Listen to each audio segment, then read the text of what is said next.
ದ್ವಿತೀಯ PUC ವಿದ್ಯಾರ್ಥಿಗಳಿಗೆ ಒಂದು ಗುಡ್ ನ್ಯೂಸ್ ಅಂತಲೇ ಹೇಳ್ಬೋದು. ಹೌದು ಸ್ನೇಹಿತರೆ, 8/4/2025 ಅಂದರೆ ನಾಳೆ ನಿಮಗೆ ಮಧ್ಯಾಹ್ನ 1:30 ಗಂಟೆಗೆ ನಿಮ್ಮದು ಸೆಕೆಂಡ್ PUC ರಿಸಲ್ಟನ್ನು ಬಿಡ್ತೀವಿ ಅಂತೇಳಿ ಅಫಿಷಿಯಲ್ ಆಗಿ ಮಾಹಿತಿ ಬಂದಿರ್ತದೆ. ಹಾಗಿದ್ರೆ ಈ ವೆಬ್ಸೈಟ್ ಯಾವುದು, ಅದೇ ರೀತಿ ಯಾವ ರೀತಿ ನೋಡೋದಂತ ಇವತ್ತಿನ ವಿಡಿಯೋದಲ್ಲಿ ಸಂಪೂರ್ಣವಾಗಿ ತಿಳಿಸ್ಕೊಡ್ತೀನಿ.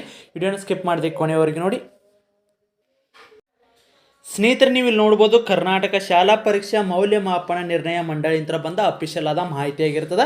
7/4/2025 ಬಂದ ಇದು ಅಫಿಷಿಯಲ್ ಮಾಹಿತಿಯಾಗಿರ್ತದೆ. ಮಾರ್ಚ್ 2025 ದ್ವಿತೀಯ PUC ಪರೀಕ್ಷೆ 1 ಅಂದರೆ ಯಾವಾಗ ಎಕ್ಸಾಮ್ ನಡೆದಪ್ಪ 1ನೇ ತಾರೀಕಿಂದ 3ನೇ ತಿಂಗಳು, ಅದೇ ರೀತಿ 23/2025 ನಿಮ್ಮದು ಈ ಪರೀಕ್ಷೆಯನ್ನು ನಡೆಸಲಾಗಿತ್ತು. ಜಿಲ್ಲಾ ವಿಷಯಗಳ ಉತ್ತರ ಪತ್ರಿಕೆ ಮೌಲ್ಯಮಾಪನ ಕಾರ್ಯವು ಮುಕ್ತಾಯವಾಗಿರ್ತದೆ. ದ್ವಿತೀಯ PUC ಪರೀಕ್ಷೆ 1ರ ಫಲಿತಾಂಶ ಪ್ರಕಟಿಸುವ ಸಂಬಂಧ 8/4/2025 ಮಧ್ಯಾಹ್ನ 12:30 ಗಂಟೆಗೆ ಕರ್ನಾಟಕ ಶಾಲಾ ಪರೀಕ್ಷಾ ಮೌಲ್ಯಮಾಪನ ನಿರ್ಣಯ ಮಂಡಳಿಯಲ್ಲಿ ಮಾನ್ಯ ಸಚಿವರು, ಶಾಲಾ ಶಿಕ್ಷಣ ಮತ್ತು ಸಾಕ್ಷರತಾ ಇಲಾಖೆ ಇವರ ಅಧ್ಯಕ್ಷತೆಯಲ್ಲಿ ಸುದ್ದಿಗೋಷ್ಠಿಯನ್ನು ಕರೆಯಲಾಗಿದೆ.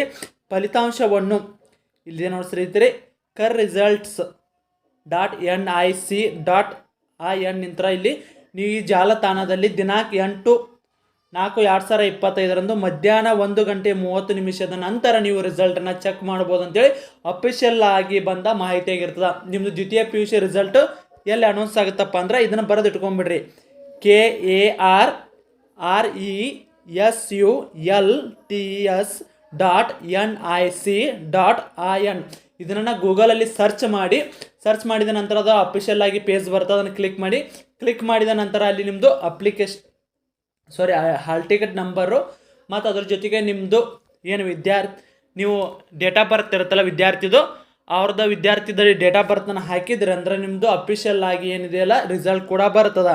ಅದೇ ರೀತಿ ನೀವು ರಿಸಲ್ಟ್ ನೋಡಿದ ತಕ್ಷಣ ನಮ್ಮ ವಿಡಿಯೋನ ಏನಾದರೂ ನೋಡಿದಾನ ಪ್ರತಿಯೊಬ್ಬರು ಕೂಡ ನಿಮ್ಮದು ರಿಸಲ್ಟ್ ಎಷ್ಟಾಗಿದೆ ಅಂತ ತಪ್ಪದೇ ಕಮೆಂಟ್ ಮೂಲಕ ತಿಳಿಸಿ. ಸ್ನೇಹಿತರೆ, ನಾಳೆ ಫಿಕ್ಸ್ 1:30 ರಿಸಲ್ಟ್ ಬರ್ತಾ ನೀವೆಲ್ಲರೂ ಕೂಡ ಆಗ ಸ್ಟಾರ್ಟಿಂಗಲ್ಲಿ ಏನಿರ್ತಪ್ಪ ಸರ್ವರ್ ಬಿಸಿ ಇರ್ತದೆ. ಅದಕ್ಕಾಗಿ 3 ಗಂಟೆ 4 ಗಂಟೆ ನಂತರ ಕೂಡ ನೋಡಿಕೊಂಡ್ರೆ ಆರಾಮಾಗಿ ಕೂಡ ನೀವು ರಿಸಲ್ಟನ್ನು ಚೆಕ್ ಮಾಡ್ಬೋದು. ಸ್ನೇಹಿತರೆ, ಇದಾಗಿತ್ತು ಇವತ್ತಿನ. ಇದೇ ರೀತಿ ಕಂಟಿನ್ಯೂಸ್ ಅಪ್ಡೇಟ್ ಆಗಿ ನಮ್ಮ ಚಾನಲ್ನ ಸಬ್ಸ್ಕ್ರೈಬ್ ಮಾಡಿಕೊಳ್ಳಿ. ಮತ್ತೆ ಮುಂದೆ ವಿಡಿಯೋದಲ್ಲಿ ಸಿಗೋಣ. ಶುಭ ದಿನ.